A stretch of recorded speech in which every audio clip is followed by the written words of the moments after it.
Hello மக்களே, எல்லாருக்கும் வணக்கம். எனக்கு தெரிஞ்ச ஒரு பாட்டி இருக்காங்கங்க. அவங்க வந்து பயங்கரமா பேசுவாங்கன்னு வச்சுக்கோங்களேன். அப்ப சும்மா இந்த மாரி எல்லாம் நான் அந்த மாரி யூடியூப்ல பேசுறேன் அப்படின்னு சொல்லி பேசிட்டு இருக்கப்ப வந்து, அவங்க கொஞ்சம் சில சமயம் வந்து கொந்தளிச்சு பேசுவாங்க. எல்லாமே பேசுவாங்க. அவங்க பேசுறதெல்லாம் எனக்கு சிரிப்பா இருக்கும்னு வச்சுக்கோங்களேன்.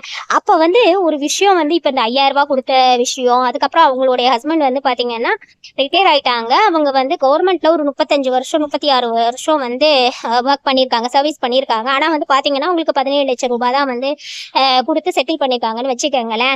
அப்புறம் அவங்களுக்கு பென்ஷனும் வந்துட்டு ரொம்ப கம்மியா வருது. அதுல டிஏ எல்லாம் வந்து ஏத்துவாங்க இல்லையா? அதெல்லாம் ஏத்தல அப்படின்னு சொல்லிட்டு அவங்க ரொம்ப மனக்குமுறல்ல வேற இருந்துட்டு இருந்தாங்க. அப்ப வந்து இந்த மாரி அப்புறம் இந்த மாரி போராட்டம் நடக்குது பத்தில எப்போதுமே என்கிட்ட சொல்லுவாங்க. அப்போ வந்து ஒரு விஷயம் வந்து சொல்லுவாங்க அந்த பாட்டி.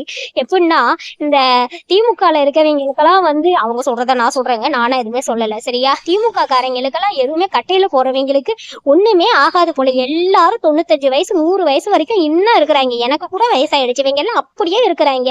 இவங்களுக்கெல்லாம் சுனாமி வராது போல. இவங்க போற இடத்துல எல்லாம் வந்து எதுவுமே வந்து ஆகாது போல. ஊர்ல எல்லாரும் போறாங்க, செத்து போறாங்க. இவங்க மட்டும் சாகவே மாட்டேங்கிறாங்க. இன்னும் உயிரோட இருந்து எத்தனை பேர் உயிரை வாங்க போறாங்களோ. அத்தனை பேரும் பாரு, இன்னும் வயசானா கூட அப்படியே வந்து இளமை இருக்கிற மாதிரியே இருக்கிறாங்க.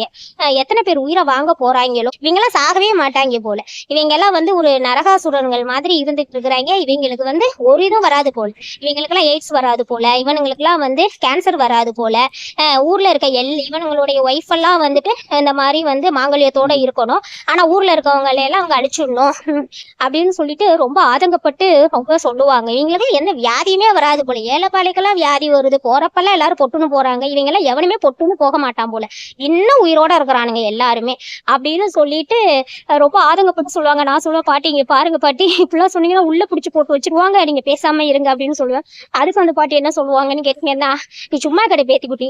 ஆமா, உள்ள பிடிச்சி போறாங்களா இவங்க எல்லாம் வந்து கிளடு கெட்ட, அதுக்கப்புறம் வந்து நாளைக்கு சாக போற கிளவியதான் உள்ள பிடிச்சி போடுவானுங்க. முத்துக்கல் மாதிரி கொலை பண்ணவெல்லாம் இருப்பான். அவனையெல்லாம் விட்டுருவாங்க. பொக்காத போய் பிடிச்சி போட்டா போட்டுட்டு போறான் வீடு. இப்ப என்ன எப்படி இருந்தாலும் சாக போறதுன்னு ஆகி போச்சு அப்படின்னு அந்த பாட்டி வந்து சொல்லிட்டு இருப்பாங்க. இந்த அவார்டெல்லாம் கொடுத்தாங்க இல்லையா?